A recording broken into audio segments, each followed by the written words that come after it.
Сайн байцгаана уу? Аж ахуйн нэгж байгууллагууд болон иргэд зорчигчид та бүхэнд энэ өдрийн мэндийг хүргэе.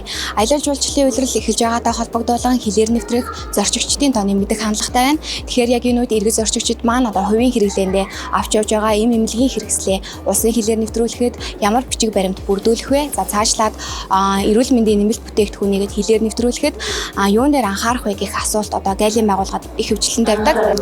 Тэгэхээр энэ талаар Чингис хаан олон улсын нисэх буудал дахь гайлийн газрын гайлийн улсын байцаагчаас дараах мэдээллийг хүргэж байна.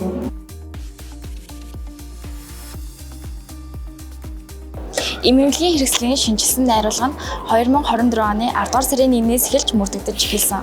Тус хууль нь эмнэлгийн хэрэгсэл мөн эрүүл мэндийн нэмэлт бүтээгдэхүүнийг улсын хэлээр нэвтрүүлэх асуудлыг гайлийн тухай хуулийн 227 дугаар зүйл заасны дагуу зохицуулагдаж байгаа.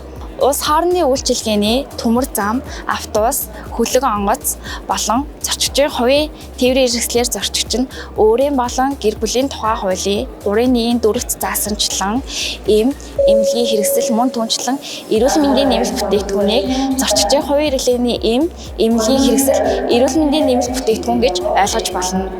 Яралтай тусламжийн эмээг 7 хоног эмчийн жороор удаан хугацаанд нөхөх эмчилгээ 3 сар эмнэлгийн байгууллагын магадлал болон бусад холбогдох бичиг баримтыг үндэслэн улсын хэл нэвтрүүлэхийг зөвшөөрдөг.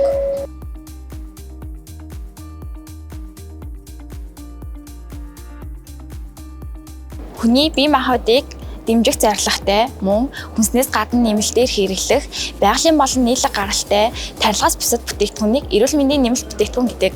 Мөн дээр дурдсанчлан гэр бүлийн тухай хуулийн 3.1-4 заасан гэр бүлийн гишүүдийн хэрэгцээ болон өөрийн хэрэгцээнд зориулан авч яваа зорчигчийн хувийн хэрэглээний эрүүл мэндийн нэмэлт бүтээгдэхүүнийг 3 сарын хэрэглээг тооцож улсын хэл нэвтрүүлнэ.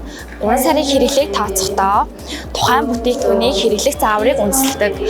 Мөн зорчигчийн хувийн хэрэглээний эмнэлгийн хэрэгсэл эрүүл мэндийн нэмэлт бүтээгдэхүүнийг зарж худалдан борлуулахыг хориглодог гэдгийг иргэд маань анхаараарай.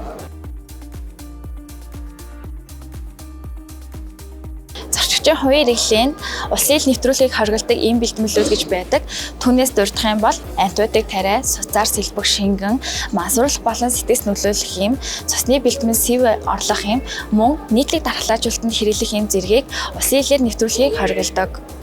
Мөн төлөвлөлтөн иргэд болон зарчигчдаа анхааруулахад чанарын шаардлага хангаагүй, гарал үүсэл тодорхойгүй, хаана үйлдвэрлэгдсэн тодорхой бус эмнэлгийн хэрэгсэл эрүүл мэндийн нэмэлт бүтээгдэхүүнийг хувь хүний гар дээрээс болон олон нийтийн цахим сүлжээнээс худалдаа авах нь иргэн таны эрүүл мэндэд эрсдэл учрах болзошгүй тул ийм төрлийн худалдаа авалт хийхээс татгалзахыг гайлийн байгууллагаас зөвлөж байна. Гайлийн ерөнхий газар